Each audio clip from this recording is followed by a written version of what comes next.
like, sweet dreams, brother. And that doesn't feel the same, you know? I have a very different relationship with my guy friends. He'll write back like, nighty night, stinky. Alright, you guys don't? Yeah. I don't know. You don't realize how badly you need to send details about your day to somebody until you're single. True. Just be like, made it home safe, kissy face. I'm like, that one's going to my landlord. I don't care anymore. And then when someone finally does text you, it's never the person you want it to be. You know, like I got this one, it's like, hey, you have such a gorgeous smile. Can't wait to see you today. I'm like, clean. It's like, your friends at Northern Dental. Oh my God. Stop Northern Dental. I'm not going to text yes right away. I'm not going to text yes to confirm. I'm not desperate. Yeah. Breaking up with somebody is hard. I've never had to do that. Anyone had to break up with somebody? She has. Not this guy, though. I'm hoping. Otherwise, it's coming. Pace yourself, sir. I don't know. It was tough. It was sad, you know, especially with my voice breaking up with somebody, you know. He's just like, why is this answering machine being so cold right now? It's hard to, I can't, you know, I feel sorry for him. I feel bad, you know. I can't imagine falling in love with someone that can barely make eye contact. It'd be stressful. A little about me, guys. I just moved back home with my parents. Thank you. Life's going as planned. You too? No, you're just excited for me. All right. No, I'm just exciting your failure. You're good, girl. Thank you. Needed that. I moved back into my childhood home. It feels different. I can't tell it's because they repainted the kitchen or because Mom left. It's one of those. Yes. Yeah, my parents, they got divorced while I was gone.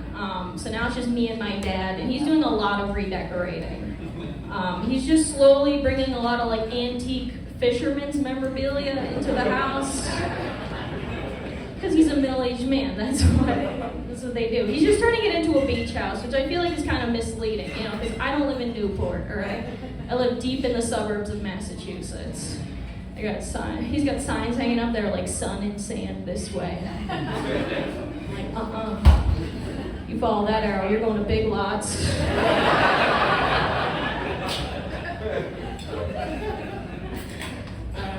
Been learning a lot about myself since I've been home. I learned that I might have peaked at 10. Yeah, good childhood. Make some noise.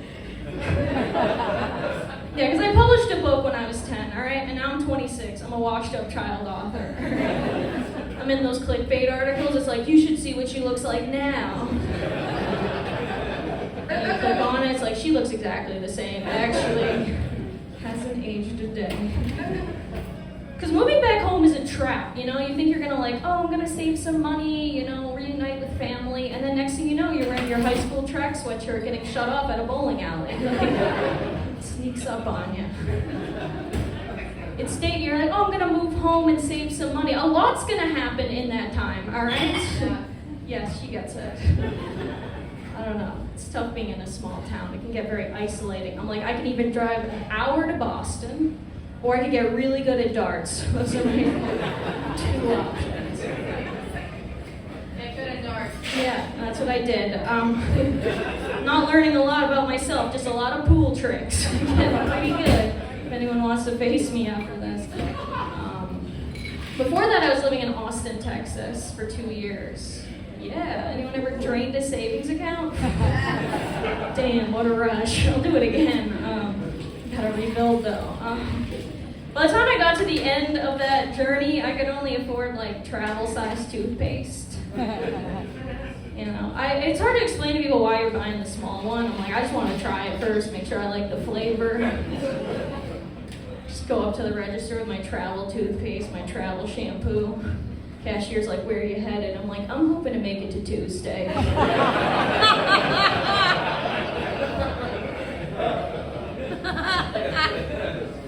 Austin's an interesting place. I didn't know a lot about the city before I moved there. There's a large homeless population, and they disguise themselves as parking attendants. Yeah, I did not know that going into it. I was like, what? You're telling me this parking spot costs $20 in cash and a cigarette? Seems legit. They didn't tell me you're not supposed to park under the bridge. I was like, why don't more people know about this? There's so many spaces under here. I didn't grow up with homeless people. The only one I saw was on Home Alone 2, and she just wanted a friend.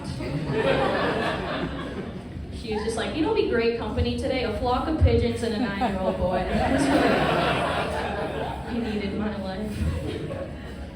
Yeah. I lived a lot of different places when I was out in Austin. At one point, I was living with 2 comedians, 2 men. I was living in a man's apartment, all right? It's less creepy than it sounds. They let me join their podcast. Yeah, because that's what happens when men live together for some reason. They just start a podcast. That's the male roommate equivalent of period syncing up.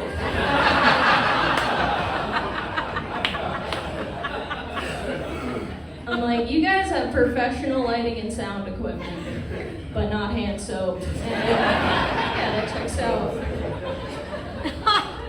They don't buy groceries either, just have like one giant tub of whey protein powder.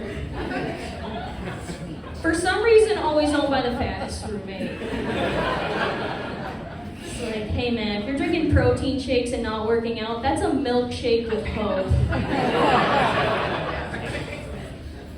They decorated the whole place themselves, so it was empty. Yeah, because men don't buy furniture. They have like one table and a TV. And the table's just the box the TV came in. They're like natives. They use all parts of the deer. Their wall signs are a lot less inspirational, you know, because our signs say stuff like, cherish every day. And the guy signs are like, stop. I'll